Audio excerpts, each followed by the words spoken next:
Last week was Valentine's Day. Any of y'all here find out that you were actually in situationships the whole time? Some of you don't know what a situationship is. It's okay. You can admit that you're over the age of 35. I read recently on Twitter, and yes, I'm going to say recently on Twitter, I refuse to call it X, that, thank you, that situationship is what the sad person in the situationship calls it. The other person doesn't call it anything at all. When I was in college, I was in a situationship for 5 years. That silence is deafening. Because I was in college for 4 years.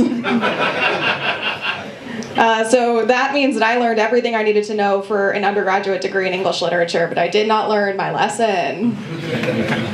Before you judge me too harshly for that, I need you to know that I did a lot of mental gymnastics in order to justify that to myself, okay? Like, I told myself that the reason why, he was never my date to my sorority formal was because he was shy. I was like, oh, okay, well, he wears, horn-rimmed glasses and sweaters with elbow patches, and he reads a lot of Tolkien, and so I read a lot of Tolkien. And so that's the reason why we never make direct eye contact outside of the dorm room. But no, I went to college in Washington, D.C., and after I graduated, I left our college town, but I had to come back the next summer because I was going to be a bridesmaid at my sorority sister's wedding. And so I texted that guy because he was still living in town, and I was like, hey, how would you like to have sex in a bed that's not a twin size? And he was on our university's rowing team, so he said yes. And so I texted him the address to the hotel room that my mom had gotten for me. And I was like, I'm going to go to the rehearsal dinner. Why don't you meet me here after? And so I go to the rehearsal dinner, and I get drunk on free alcohol. And I get back to the hotel, and he's sitting there in the hotel lobby, and he's waiting for me. And he's reading a book. Sexy, right? No one ever agrees that that's sexy, and I find that very hurtful that I'm the only woman in Chicago who likes nerdy guys. But I don't know, I thought it was nice. It was nice that he wasn't like sitting in the hotel lobby like on his phone or like talking to some other girl or like not there, because that was a real possibility. I don't know. So I walk up to him and I say, let's go upstairs. And so then we do go upstairs, and I take one look at him and he takes one look at me, and he goes, do you mind if I finish this chapter? And that hurt my feelings a little bit, I'm not gonna lie. If I'm being completely honest, it bruised the ego just a skosh.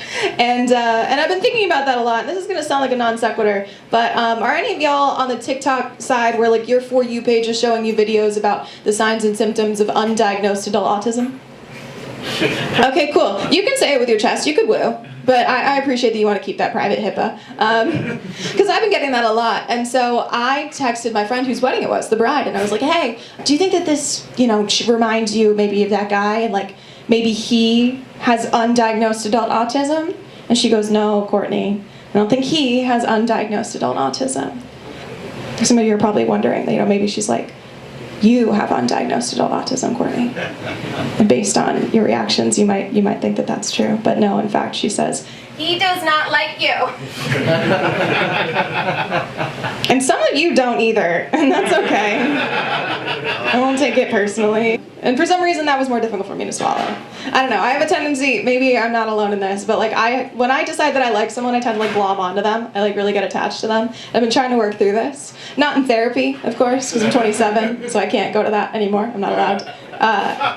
But I think I might be overcorrecting in the ways that I've been trying to fix my attachment issues. Like, for example, I started seeing this guy. We met on Hinge. For the sake of anonymity, let's say his name is Matt. His name is Matt, but they're all named Matt, so it's pretty easy to get confused.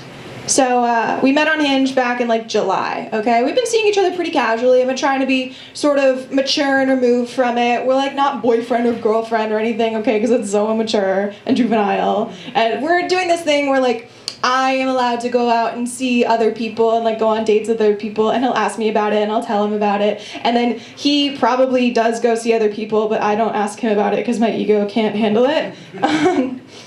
But he was over at my apartment recently for like the second time ever. I very rarely ever have suitors or lovers over in my abode. And we were talking, and he was like, well, how's dating going? And I was like, well, I've decided this new rule that I have where now on dating apps, I don't give my phone number out to people until we've been on one successful first date. Like, that's just a security thing for me, because now I'm a semi-public figure as a comedian in Chicago. And so I just feel like we can just find out too much information about each other if you have my name and my phone number, right? Like, and also I just like the element of surprise, you know? I just like getting to know someone organically and just finding things out about them by like meeting them in person rather than like looking up their phone number and seeing if they've been arrested for anything, you know? Are they married? Like, what vacation did they go on last year with their parents? Crazy stuff like that. I like the element of surprise. And he's like, you are so right. We do know too much about each other. Like, I love finding out new stuff about you. Like, I don't even know your last name. What?